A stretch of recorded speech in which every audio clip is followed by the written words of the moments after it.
I am York. My father, Old York, was body servant to John Clark, Captain William Clark's father. My father taught me how to be a body servant when I was very young. How old I was, I do not know, for I do not know how to read or write. I see you're asking, how did I learn to speak like this? Well, when I became a body servant, I grew up in the Clark household. I slept near him. I dressed like him. I learned how to talk like him. You see, I went many places with Captain Clark, on many errands throughout the years. And I believe the Clark family wanted me to be well-groomed and well-spoken. Not enough for them to teach me how to read or write, but well-groomed and well-spoken just the same. My other family members, my mother, Rose, and my brothers and sisters, Juba and Nancy, as well as the community, the colored community of the Clark plantation, they were quite pleased when I became a body servant. You see, Captain Clark and I, we grew up together as children, and we played. But when I became a body servant, I knew what was expected of me, and I did my job expertly. That was the reason I was chosen for the great expedition. Big medicine, that's what they called me. Whenever we encountered Indians, that's what I was called, Big Medicine. And why did they call me that, you ask? Well, many Indians had not seen a man of my color before. And when they saw me, they saw a great warrior, a leader, the bravest of them all, someone who could kill a bear, chop down a tree, and bring back buffalo with one arm tied behind my back. When the camp needed food, it was me who went out and hunted and brought back buffalo, elk, deer, fish, roots, and cooked up the meals that the entire camp enjoyed. I served Captain William Clark, and I was a faithful servant. And for my services, he freed me immediately after the expedition. Well, that's what I wished had happened. Yes, Captain Clark did free me about 10 years after the expedition ended. And in between that time, I was jailed, beaten, and sold to a master who cared nothing for me. Old Captain William Clark did free me. Yes, if you want to know what happened as a result of my freedom, please come to the Ohio Chautauqua, and there we can talk about my exploits and move away the myths of my life.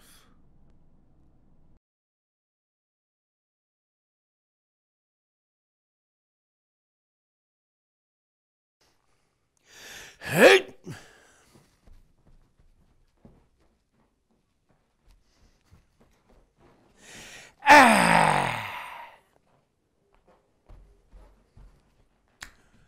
Getting ready for spring. Hey!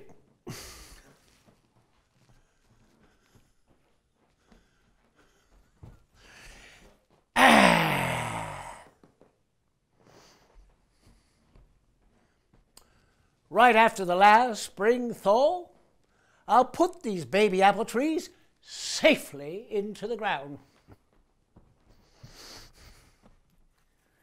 Hey!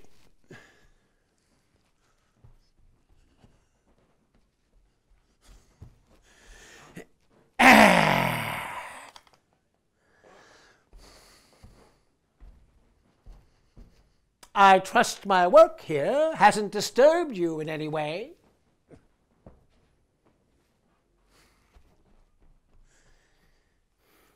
Hey!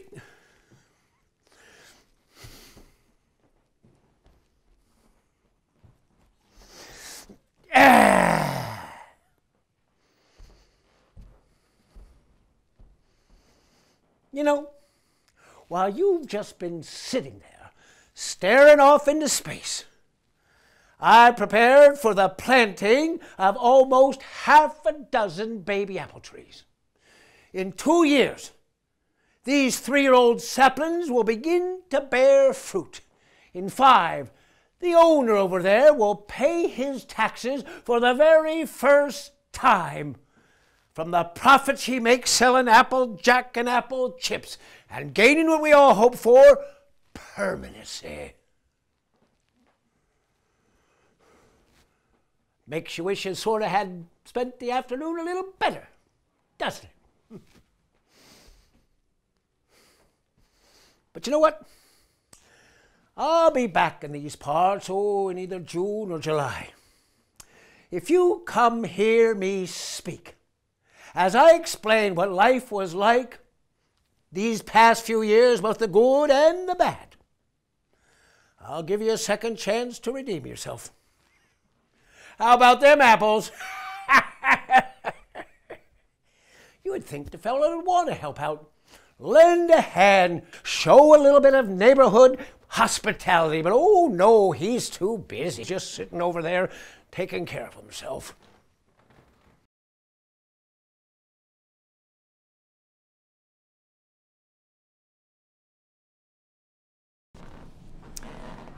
Good day, my friends. My name is Margaret Blennerhasset, and I have come to tell you a bit of the story of my life on the Ohio frontier. It is a story of great happiness and great sorrow and tragedy. But let me begin with those most happy years when my husband Harmon and I left the countries where we had been born. I was born in the north of England and Harmon from Ireland, and we journeyed to this new country, the country called America. We did not wish to live in the teeming, overcrowded cities of New York or Philadelphia. Instead, we wished to travel as far west as one could safely travel in those days, to the far western regions of America, all the way to the land that would soon become the state of Ohio. Harmon and I were a bit different than the ordinary frontiers people. We had, for example, far more money than anyone else. That money had come from my husband's family. You see, the Blennerhasset family owned a castle in Ireland, and with that castle was a vast estate of 7,000 acres. When my husband inherited his family property, he sold it, and we brought with us $150,000 to this new country to start our lives and begin our dream. We wanted to build the most beautiful house that had ever been seen in Western America. We purchased half of an island just downstream, down the Ohio River from Marietta. We purchased the upper half of an island known as Bacchus Island, later to become Blennerhasset Island. And there, we built the home that we had always imagined. Now, other people on the frontier lived in tiny 1- or 2-room log cabins, but our house, just the main house itself, had 12 rooms. One of those rooms was larger than the average home of the day.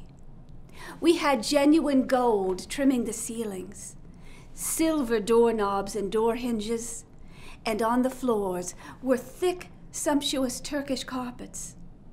We had acres of flowers. We had hothouses. We had an English maze. We had some shrubbery trimmed in the shapes of the original 13 colonies.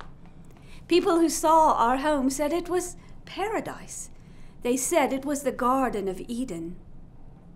But you do know the Garden of Eden story from the Bible? You know that into the Garden of Eden comes a creature to destroy it. That creature is the serpent in the biblical story. In our lives, there was a man named Aaron Burr, who was described as being like the serpent, slithering into our paradise to destroy us. I know. You wish to know more. You wish to know about the evil one, who you must think, from what I have just said, that was Aaron Burr. But it was, in fact, Thomas Jefferson, who destroyed us. Please join me this summer for Ohio Chautauqua, when you will get the full and complete story. Good day.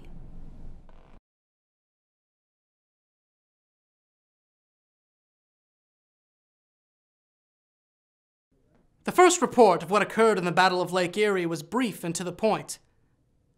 Dear General, we have met the enemy and they are ours. 2 ships, 2 brigs, 1 schooner, and 1 sloop. Yours, with great respect and esteem, Oliver Hazard Perry. My officers were very young. Little experience, but of great promise. Myself, 28 years old. And given the awesome responsibility of preparing the fleet and clearing the enemy from the lake, I told my men, if a victory was to be gained, we would gain it. Imagine, if you will, sunrise the morning of 10 September 1813. Looming across the lake at 10 miles distant is an enemy fleet looking for a fight. Aboard my flagship Lawrence, I directed the other vessels to follow for the purpose of closing with the enemy. Just before noon, hoisted up the mainmast is a custom battle flag, a blue banner of white letters. Don't give up the ship. My brave lads, this flag contains the last words of the brave Captain Lawrence. It is not to be hauled down again. A single shot is fired upon the Lawrence, to no effect. A second shot now takes great hold. Shot after shot, we are bombarded with the long-range fire of Captain Robert Barclay's fleet. We cannot hit back with our carronade. The distance is too long. Hit and hit and hit. Our bombardments are completely torn away, our mainmast trembling. A blue banner with large white letters. We would not give up this ship. We would not. This summer I return, and I will make account for the rest of the Battle of Lake Erie. And I will address any questions that may have come to mind in the time since this great battle. Please join me. Yours, Oliver Hazard Perry.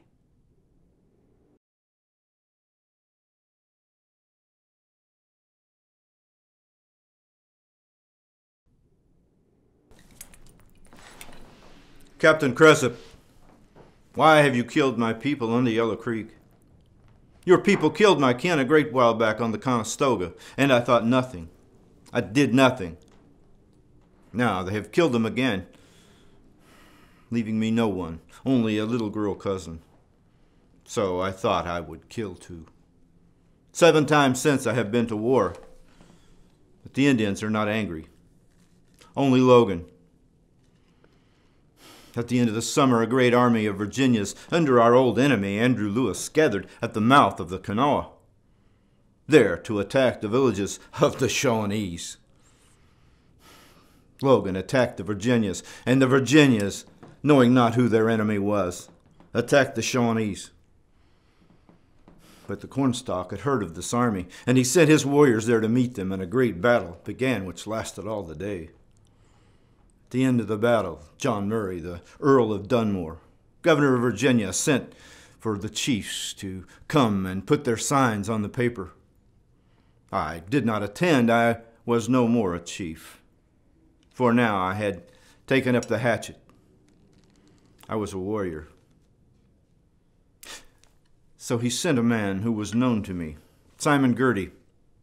Girty had been trained by the Seneca to carry words, and I gave him the words that were in my heart.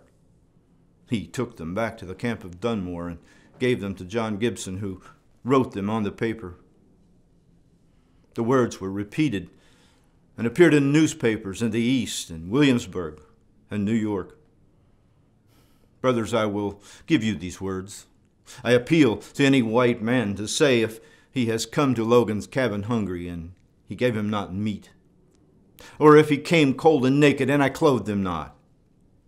Throughout this long, bloody war, I remained idle in my cabin, an advocate for peace. Such was my love for the whites that my own countrymen would point at my cabin in passing and say, "Here is Logan. He is friend of the whites." I sought to live with them, but for the injuries of one man, Michael Cressup. The last spring, in cold blood and unprovoked, he killed the last of Logan's family, leaving not even his women. There runs now not a drop of Logan's blood in any living creature. This called on me for revenge, and I have sought it. I have killed many. But now my vengeance is glutted. For now I rejoice at the beams of peace for my people. But harbor you not a thought that this joy is born of fear, for Logan fears not. He would not turn on his heel to save his life.